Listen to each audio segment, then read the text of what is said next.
오늘은 특별히 우리 광주 지역에 거주하고 있는 15,000명의 외국인들을 섬기는 7교회 목사님들이 계시는데, 그 7교회가 오늘 아침 일찍 예배를 드리고 우리 교회에서 3부 예배 드리고 이 옆에서 연합체육대를 거행하게 됩니다. 그래서 저희 교회에서 예배 마치면 점심 식사 우리 교회가 함께 나누고 이제 체육대를 하게 되는데, 정식 명칭은 광주 외국인 주민지원단체 협의회에 소속된 7교회의 외국인 성도들입니다.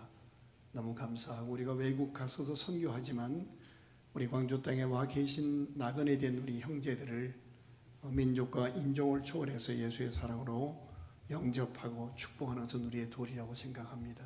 좀 진작 모셨어야 되는데 이렇게 모시게 되어서 기쁨으로 생각합니다. 박수로 환영하는데, 우리 찬양하는 동안에 헌금위원들 헌금 하십시오. 헌금송입니다. 안녕하세요. 오늘 저희가 부를 찬양은 10,000 Reasons, 10,000가지 이유입니다. 날마다 우리에게 주시는 하나님의 은혜와 사랑을 기억하며 이 떡성을 하나님께 올려드립니다.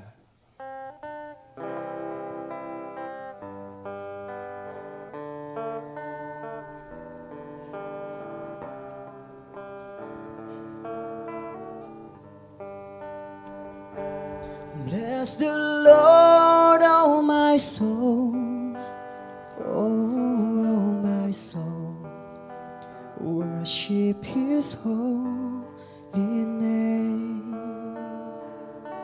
Sing like never before, oh my soul, I'll worship Your holy name. The sun comes up, it's a new day dawning. It's time to sing Your song again. Whatever may pass and whatever lies before me, let me be singing when the evening comes. Bless the Lord, oh my soul, oh my soul, worship His holy name. Sing like never before, oh my soul, I worship Your holy name. You're rich in love and You're slow to anger. Your name is great and Your heart is kind. For all Your goodness I will keep on singing. 10,000 reasons for my heart to find. And bless the Lord, oh my soul, oh my soul, I worship His holy name. Sing like never before, oh my soul, I worship Your holy name.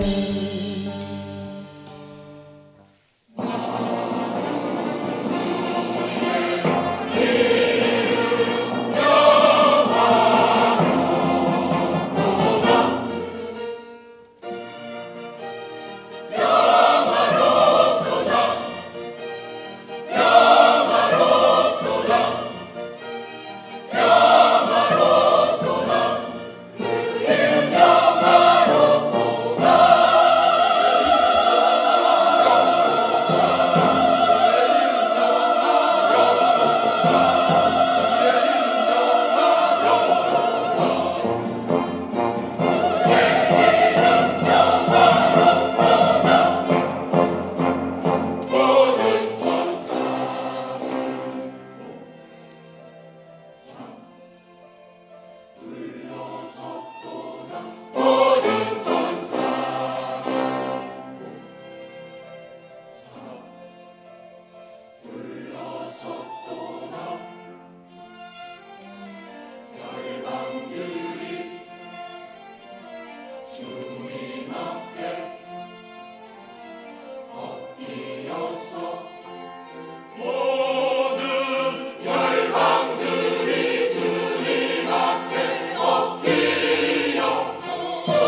5년 뒤에 여러분의 신앙 상태가 어떻게 되어 있을 것 같아요?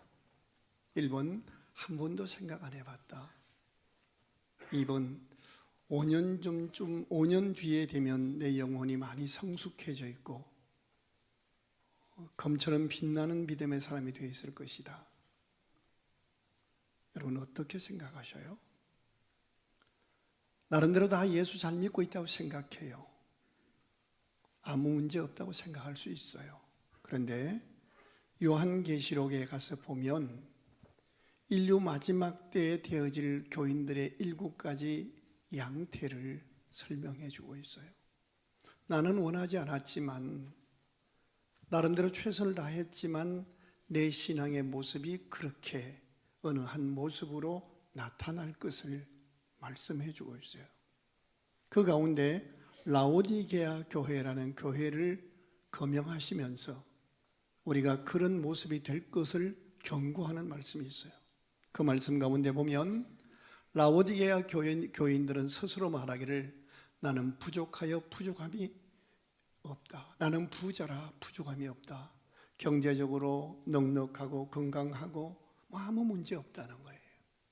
근데 하나님이 그런 교회를 보고 그래 너 잘했다 그러지 않고 불로 연단한 금을 사서 믿음을 정금같이 너 연단 받아야 돼. 그리고 안약을 사서 눈에 발라 포기하라 그래요. 돈이 많고 넉넉하고 그런 것이 문제가 아니라 인생을 살아가면서 많은 연단을 거치면서 하나님의 말씀이 진리임을 깨닫고 그 말씀을 부여잡고 말씀 안에 힘을 얻는 것하고 믿음의 눈이 열려서 내가 오늘 당하는 고난 저 너머에 있는 하나님이 예배하신 더 놀라운 온전한 복이 보여지는 것, 들려지고 믿어지는 하나님의 사랑과 능력에 대한 경외감이 살아있는 것, 이것이 중요하다고 말씀하고 있어요. 잘 나가던 한 개인이나 공동체가 진짜 위기에 빠졌음을 언제 알 수 있어요? 사람들은 겉으로 드러난 위기, 경제적인 문제, 사람과의 어떤 갈등, 직원의 감소, 그런 상황이 나타나면 위기라고 생각할지 모르지만 그건 아닙니다. 얼마든지 축소될 수도 있고 경제가 어려울 수도 있습니다. 그러나 성경은 그것이 위기가 아니라 겉으로는 아무 문제 없어 보이지만 영혼의 불이 꺼진 상태, 그때가 가장 무섭고 두려운 본질적인 위기라고 말씀합니다. 오늘 보면 느헤미야 8장이 기록되는 당시 이스라엘 백성들이 그러했습니다. 성전이 있었습니다. 예배의 영광은 있었, 예배는 살아 있습니다. 그런데 그들이 영적으로 죽어가기 시작했습니다. 이 시대를 살아가는 우리들에게도 적용된다는 사실입니다. 우리가 예배당에 모입니다. 찬양합니다. 재능과 믿음의 분량을 따라 섬기기도 하고 헌금도 드립니다. 그런데 어느 순간부터 예배 속에 눈물이 사라집니다. 기도 가운데 하나님을 만나는 떨림이 사라집니다. 섬기고 심지어 그 아까운 물질을 봉헌하면서도 감격이 없어집니다. 설교 말씀을 들으면서도 말씀이 내 영혼을 찔러 쪼개는, 그래서 회개의 눈물이 사라진 그런 모습으로 한 걸음씩 식어가고 있습니다. 이것을 오늘 본문은 성벽이 무너지고 있다라고 정언합니다. 더 중요한 것은 내 영혼의 성벽이 무너져 가고 있는데, 내 가정의 성소가 무너져 가고 있는데 그 무너짐조차도 깨닫지 못하고 있다는 사실입니다. 본문의 주인공 느헤미야라는 사람은 자기 조국에서 들려온, 조국에서 온 몇 사람을 통해서 전해 들은 말을 듣고 자기 조국에 남아 있었던 그 사람들의 믿음의 실상을 바로 분별하게 됩니다. 그것은 자기 조국 예루살렘 성벽이 무너진 상황보다 백성들의 무너진 영적 상태를 확실하게 감지할 수 있었던 것입니다. 사실 느헤미야 1장에 보면 느헤미야는 아직 예루살렘에 가지도 않은 상태입니다. 바벨론에 있는 상태입니다. 근데 고향에서 들려오는 소식을 듣고 울면서 금식하며 기도합니다. 예를 들면 여러분 고향에 계신 고향 형님과 형수가 교회에 잘 다녔었는데, 안수집사 권사였는데 어느 날부터 교회 안 나간다는 거예요. 교회에 무슨 시험이 들어서 교회 안 나간다고 얘기를 들었어요. 그리고 조카들이 왔는데 다시 얘기를 들었더니 이제는 아예 교회하고 담을 쌓았다는 얘기예요. 그 얘기를 듣고 동생된 사람이 울며 금식하기 시작한다는 그런 의미입니다. 자기 조국의 수도 예루살렘 성벽이 무너졌다는 소식 때문에 우는 것이 아닙니다. 조국에 남아있는 믿음의 사람들이 하나님을 잃었다, 말씀의 은혜를 잃어버렸다, 믿는다고 하면서도 하나님 앞에서는 두려움이 사라졌다는 사실 때문이었습니다. 예루살렘 성이 파괴된 지 이미 수십 년이 지나갔기에 성벽이 무너졌다는 것은 새로운 뉴스가 아니었습니다. 그런데 느헤미야가 울며 금식할 수밖에 없었던 충격적인 소식은 그 무너짐을 당연한 일처럼 받아들여지고 있다는 사실이었습니다. 성벽이 무너진 것을 슬퍼하지도 않았고, 말씀이 사라진 것을 괴로워하지도 않았고, 기도가 나오지 않는 것을 아파하지도 않았습니다. 예배당에 안 나간, 하나님을 떠난 것, 주일이 되어도 주일 범한 것을 고통처럼 느끼지 않는 상태. 지금 4년 동안 코로나가 오고 나서 교회들마다 3분의 1이 다 텅텅 비었습니다. 한때 은혜롭던 성도들, 예배에 감격이 있던 그들이 이제는 세상에 앉아 있으면서도 주일이 되어도 전혀 예배당에 안 나가면서도 마음에 고통조차도 없는 상태, 이것이 바로 성벽이 무너진 상태입니다. 오늘도 마찬가지입니다. 예배가 무너져도, 기도가 사라져도, 자기 사랑하는 자녀가 믿음의 언어를 잃어가도 그냥 그런가 보다 하고 지나가는 분위기, 바로 이런 모습이 하나님이 가장 아파하는 모습이요, 그런 백성의 실상과 아파하시는 하나님의 마음을 느끼면서 느헤미야라는 사람은 울며 금식하고 기도하기 시작한 겁니다. 사실 이렇게 울고 금식하고 있는 느헤미야라고 하는 사람의 신분은 바벨론의 고위공직자입니다. 자기 자신의 형편과 가정은 먹고 사는 일이 아무 문제 없습니다. 그럼에도 자기 조국의 상황, 자기 민족들, 자기 형제들의 영적인 성벽이 무너진 모습을 듣고 울며 금식하고 있는 것입니다. 이 한 사람의 눈물과 금식이 무너진 이스라엘을 다시 회복시키는 출발점이 되는 것을 본문이 우리에게 알려주고 있습니다. 한 사람이 중요합니다. 예레미야 5장 1절을 보면 예루살렘 사거리를 왕래하며 한 사람만 찾으라. 그리하면 내가 이 성을 용서하리라. 아무리 하나님의 심판이 임할 가문이어도 그 가문에 할머니나 할아버지, 아들이나 심지어 주일학생 한 명이라도 살아있으면, 그 사람이 하나님을 두려워하고 하나님 앞에 엎드려 울고 기도하는 한 사람만 있으면 그 사람 때문에 하나님의 용서가, 하나님의 부흥이 그 가문에 임한다는 약속입니다. 오늘 본문을 읽어보면 느헤미야라는 사람은 총독입니다. 총독, 고위공직자입니다. 그런데 그가 자기 조국의 믿음의 사람들이 하나님을 예배하지 않는다는 사실을 알고 울며 금식합니다. 그런데 또 한 사람이 있습니다. 학사 에스라라는 목회자입니다. 오늘 설교 제목이 두 사람의 눈물입니다. 여러분 형편이 어떠하든 여러분 자신이 하나님 앞에 돌아와 무릎 꿇고 거룩한 눈물을 시작하십시오. 그리고 혼자 하지 마시고 저에게 아니면 우리 교구 목사님들에게 있는 모습 그대로 숨기지 말고 함께 하십시오. 학사 에스라와 느헤미야가 엎드려 울기 시작했을 때 암울했던 그 민족, 무너진 성벽이 회복되기 시작한 것처럼 교회가 그러해야 한다고 생각합니다. 우리 교인들 중에 혼자 어렵게 신앙생활하는 분들 꽤 있습니다. 아닙니다. 어려우면 제 방으로 오십시오. 목사님 만나기 어렵다고요? 안 와서 그렇죠. 절차를 따라 오셔서 있는 모습 그대로 지금도 우리 교인 몇 명이 나와 함께 21일씩 작정하고 한 끼씩 금식하고 있습니다.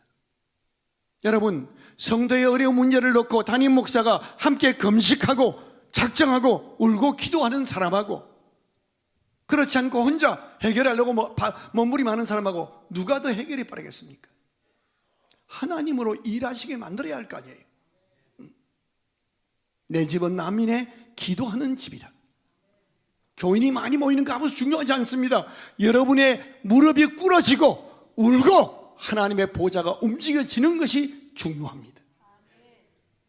오늘 우리가 펼쳐읽은 느헤미야 8장에서는 이 모습을 보여주고 있습니다. 두 사람만 엎드리면, 두 사람만 울면 하나님의 용서, 하나님의 치유, 하나님의 회복, 하나님이 그를 통해 이루고자 하셨던 하나님의 원초적인 꿈과 비전 이룰 수 있도록 은혜와 복을 주셔서 일어서서 귀하게 쓰임받게 되는, 이것을 우리는 부흥이라고 말합니다. 안 된다 말하지 마십시오. 누가 한 사람만 울기 시작하면 하나님의 부흥은 시작됩니다. 본문 1절을 같이 보십시다. 1절 같이 보십니다. 시작. 이스라엘 자손이 자기들의 성읍에 거주하였더니 일곱째 달에 이르러 모든 백성이 일제히 어디에 모였어요? 수문 앞 광장에 모였습니다. 수문 앞 광장에. 성전이 아닙니다. 조국의 성전은 무너졌고요, 남의 나라 포로로 끌려 있어요. 그들이 성전에 모이지 않았어요. 삶의 한가운데 모였다는 거예요. 성전이 아니라 왜 광장이었어요? 성전이 무너졌어요. 그러나 그것은 근본적인 원인은 아닙니다.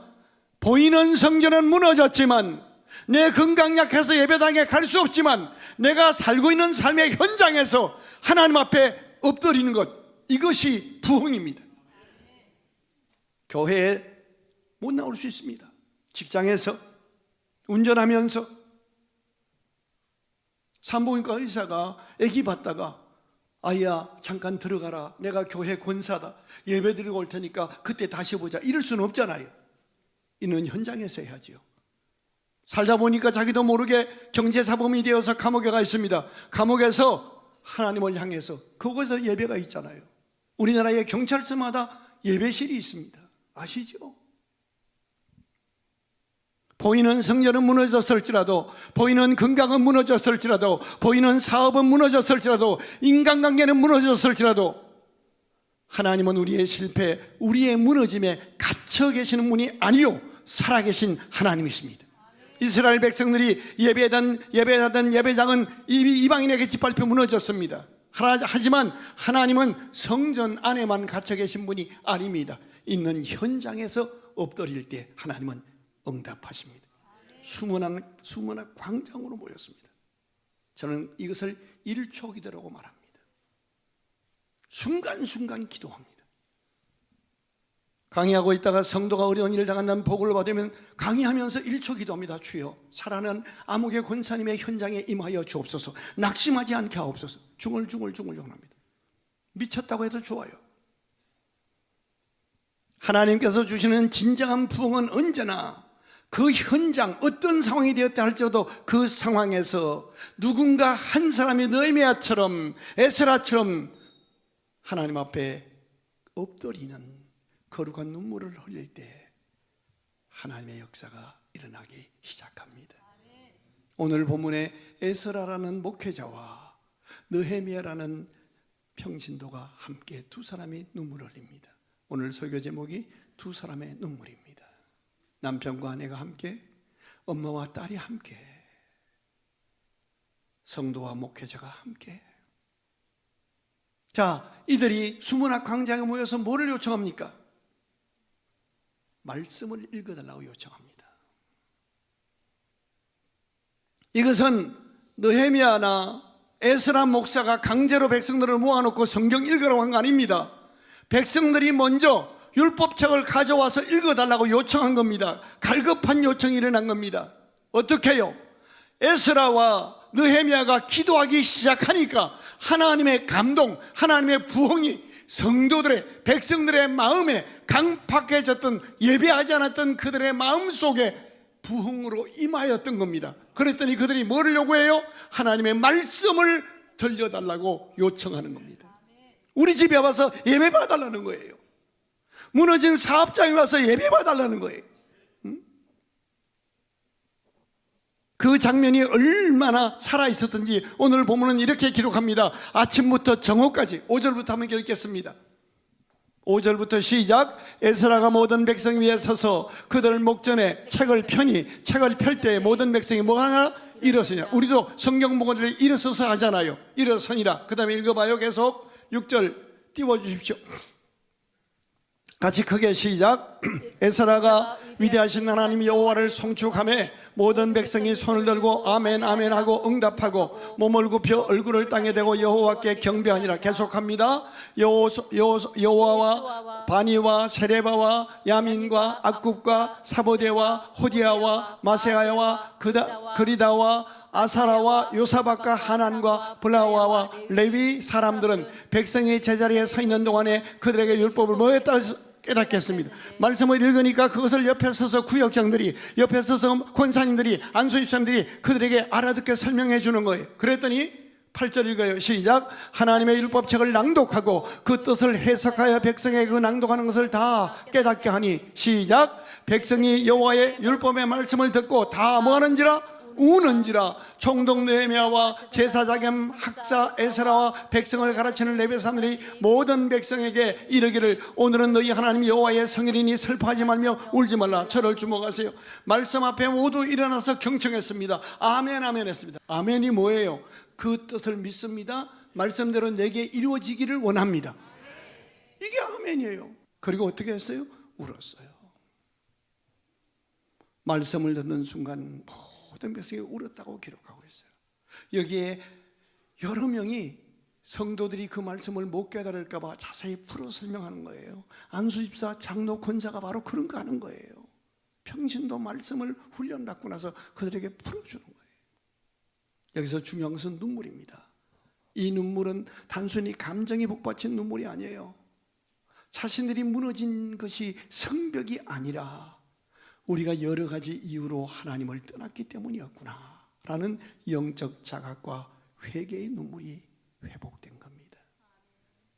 하나님의 말씀 앞에 정직하게 아멘 아멘 하고 눈물 흘릴 때 거룩한 부흥의 불길이 그들 심령 속에 임하였던 겁니다.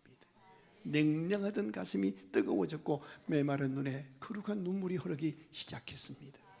오늘 우리나라에 수만 개 교회와 천만 명이 넘는 기독교들이 존재하게 된 부흥의 출발점이요, 지금은 공산화되어서 고통당하고 있는 1907년 평양 대부흥이었습니다.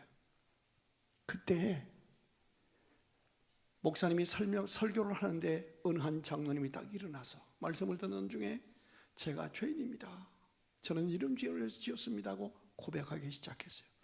그러자 여기저기서 저도 이런 죄를 지었습니다, 저도 이런 죄를 지었습니다.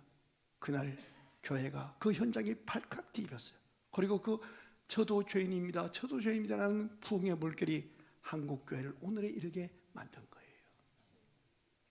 오늘 한국교회와 우리 현실 속의 성벽은 어느 성벽이 무너져 있다고 생각하시는지요? 이 성벽은 벽돌 성벽을 말하는 것이 아닙니다. 영혼의 경계선이 무너진 것을 말합니다. 느헤미야 시대의 성벽이 단순한 건축물이 아니었던 것처럼 오늘 우리의 성벽 역시 눈에 보이는 사업이나 돈이나 건강을 의미하는 것이 아닙니다. 거룩한 구분 영적 경계가 무너진 것을 말합니다. 무슨 뜻이에요? 나는 남녀노소 빈부귀천을 막론하고 나는 예수의 피로 구원받은 하나님의 사람이다. 나는 오늘 죽어도 천국이다. 이 정체감이 희미해진 것이 성벽이 무너진 거예요. 나의 살고 죽음이 생명의 죽은 자이신 하나님께 있다. 하나님은 나의 아버지시다. 이게 무너질 때 나의 살아온 길 내 열심으로 살아온 것 같지만 하나님의 성경 말씀대로 안고 업으시고 여기까지 인도하셨고 나를 천국까지 인도하신 분은 나의 주 예수 그리스도 그분이시다. 이것이 무너진 것이 성벽이 무너진 겁니다. 나는 연약하지만 성령으로 나에게 인치시고 너는 내 것이라 성령으로 감동하시고 가장 좋은 영적 은사로 나타나 주셔서 나를 통해서 내 가족, 내 자녀, 나를 만나는 모든 이에게 하나님의 은혜와 구원과 부흥의 역사가 그들에게 흘러가는 나는 하나님의 축복의 통로로 쓰임받아야 할 사람이다. 이것이 희미해지기 시작하는 것, 이것이 바로 성벽이 무너져 가는 겁니다. 오늘 우리 현실에서 무너진 성벽은 무엇입니까? 예배는 드리지만 하나님을 실제적으로 전인격으로 만나는 떨림이 없는 예배, 기도는 하지만 하나님은 없는 기도, 습관만 낳는 기도, 자녀가 교회는 나오지만 세속적인 언어로만 생각하고 말하는 문화, 말씀 대신 유튜버, 경건 대신 여론, 거룩한 구별함 받은 사람 대신 정치의 이념 따라 진보와 보수로 갈라지는 이 모습들, 이것이 바로 성벽이 무너진 증거입니다. 다르게 표현하면 무너진 성벽의 특징은 하나입니다. 무너져 있어도 불편하지 않게 된 상태가 무너진 겁니다. 예배를 한다고 불편하지 않아요. 사명을 감당하는 자도 불편하지 않아요. 다음 세대가 수능을 본다는데 1300명의 우리 교회에 직분자가 새벽 예배에 안 나가도 불편하지 않아요. 새벽에 못 나올 수 있어요. 있는 현장에서, 수문앞 광장에서 기도했던 것처럼 있는 현장에서 기도는 해야 할 거 아니에요. 55명의 장로님 여러분, 장로님이잖아요. 우리 교회를 책임질, 이민족을 책임질 우리 다음 세대가 수능 본다는데 장로님들이, 권사님들이 다음 세대를 품에 안고 한 주간 동안 기도하고,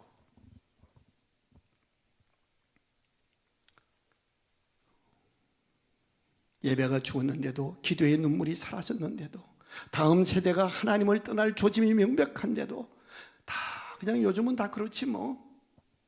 이것이 바로 느헤미야가 밤새 울었던 바로 그 시대의 영적 상황입니다. 그리고 하나님은 지금도 이 질문을 우리에게 던집니다. 너는 지금 무엇을 잃어버렸는지 알고 있느냐? 말씀에 불이 꺼졌고 기도에 불이 꺼진 줄도 알지 못한 것 아니니? 그럼에도 불구하고 우리가 절망하지 않는 것은 이렇게 성벽이 무너진 이스라엘 백성들을 포기하지 않으시고 느헤미야의 마음을 뜨겁게 했고 에스라의 마음을 뜨겁게 했고 레위인들의 마음을 뜨겁게 해서 그들에게 하나님의 말씀을 전하여 그들이 다시 일어날 수 있도록 다시 불을 붙여주시는 하나님은 살아계신다는 사실 때문입니다. 따라합시다. 하나님은 지금도 식어진 내 가슴에 불을 붙이실 준비가 되어 있으시다. 아멘. 그 하나님 지금도 내게 거룩한 부흥을 주시려고 기다리시고 부르시고 한 걸음씩 내게로 다가오신다는 사실입니다. 아모스에 보면 내게로 돌아오라 그리하면 너희가 살리라. 내게로 돌아오라 그리하면 너희가 살리라.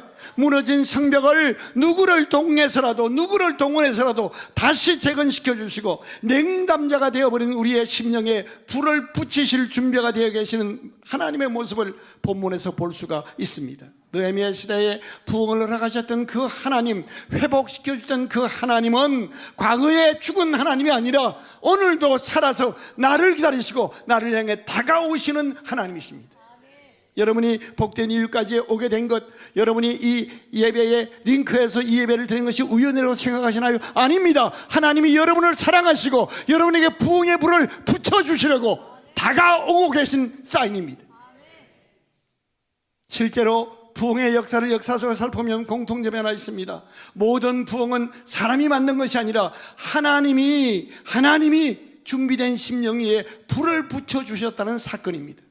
1907년 평양 대부흥 역시 프로그램이 아니라 새벽 2시에서 3시까지 엎드려 통에 자복하는 눈물의 자리에서 시작되었습니다.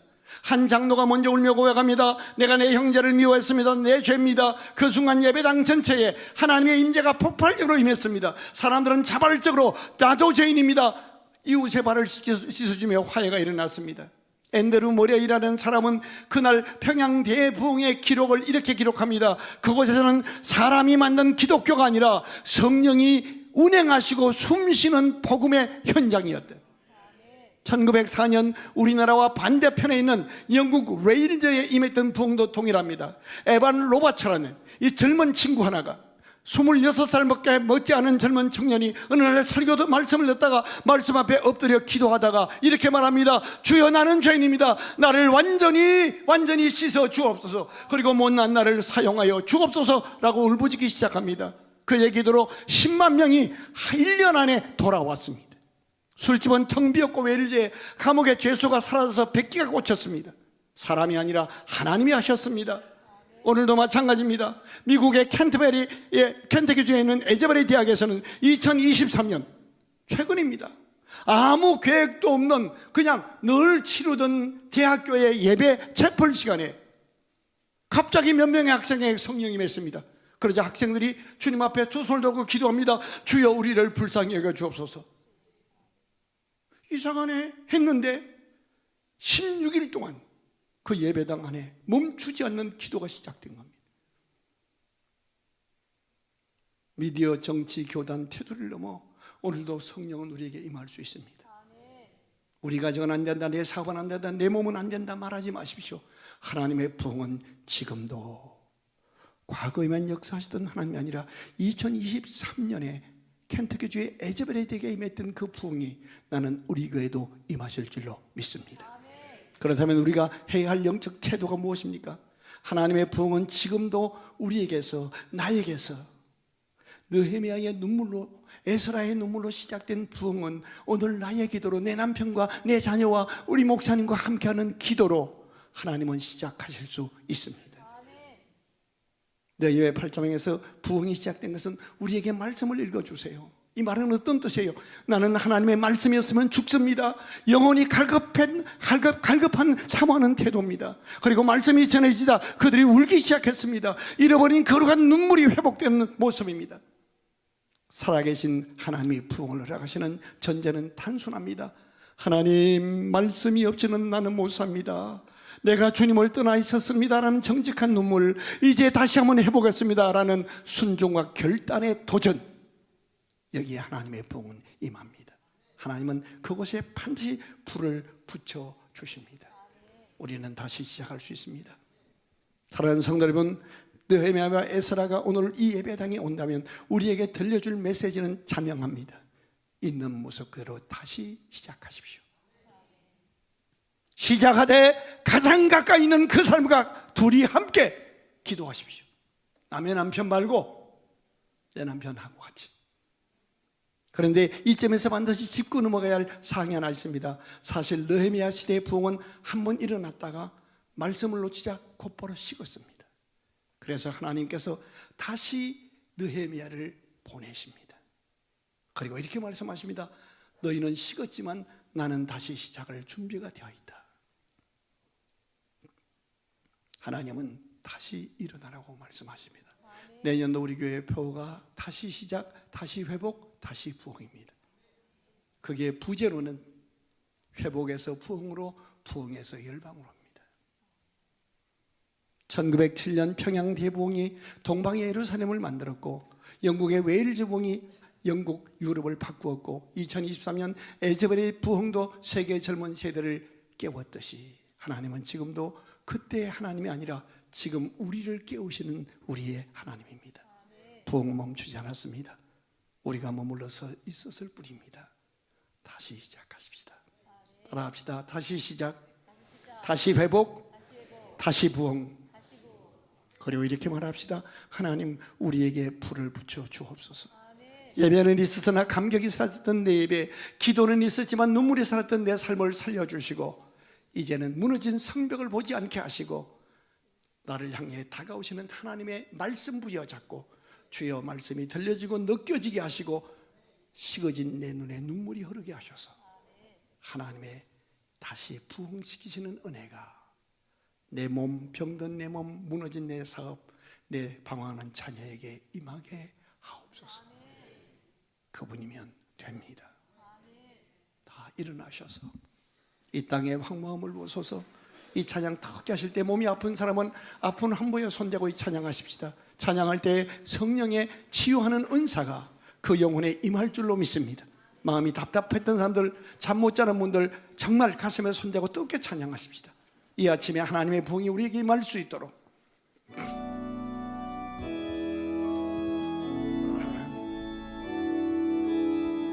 이 땅의 황무함을 보소서. 하늘의 하나님 긍휼을 베푸시는 주여, 우리의 죄악 용서하소서. 이 땅 고쳐 주소서. 이제 우리 모두 하나 되어 이 땅에 무너진 기초를 다시 쌓을 때 우리의 우상들을 태우신 성령의 불 임하소서. 부흥의 불길 타오르게 하소서. 진리의 말씀 이 땅 새롭게 하소서. 은혜의 강물 흐르게 하소서. 성령의 바람 이제 불어와. 주의 영광 가득한 새날 주소서.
얼어버린 냉담해진 우리 영혼에 다시 불을 붙여주시려고 우리에게 말씀으로 다가오시는 하나님, 우리를 살려 주옵소서. 아멘. 말씀으로 새롭게 하여 주옵소서. 아멘. 성령으로 새롭게 하여 주옵소서. 아멘. 나사렛 예수 이름으로 치유하여 주옵소서. 아멘. 모든 두려움과 의심은 사라지게 하옵소서. 아멘. 예수 이름으로 명하노니 모든 질병은 떠나갈지어다. 아멘. 모든 두려움은 떠나갈지어다. 아멘. 모든 불면증과 우울함은 떠나갈지어다. 아멘. 하나님의 주시는 평안으로 넘치게 하여 주옵소서. 아멘. 거룩한 기쁨이 넘치게 하여 주옵소서. 아멘. 예수의 피로 구속받은 하나님의 자녀답게 믿음으로 일어나 다시 하나님의 부흥의 주역이 되게 하여 주옵소서. 아멘. 거룩한 눈물을 내리는 느헤미야가 되게 하옵소서. 거룩한 눈물을 내리는 에스라가 되게 하여 주옵소서. 아멘. 둘이 함께 눈물을 흘릴 때 하늘 문을 열어주시고 하나님의 부흥을 허락하여 주셔서 기울어지는 한국 기독의 우리 복된 이웃교회와 성도들이 부흥의 주역들 되게 하여 주시고 아멘. 이 2부 예배에 참석하여 말씀 듣고 결단하는 저들을 통하여 저들 자녀에게 가정에 직장에 회사에 하나님의 부흥이 시작되게 하여 주시옵소서. 아멘. 주 예수 그리스도 이름으로 축복하며 간절히 기도드리옵나이다. 아멘. 이제는 주 예수 그리스도의 은혜와 하나님 아버지의 크신 사랑하심과 성령님의 교통 위로 부흥케 하시는 은혜가 이제로부터 영원토록 모든 회중과 저들의 가정과 생업과 다음 세대와 교회와 민족 위에 이제로부터 영원토록 함께 계실지어다. 아멘.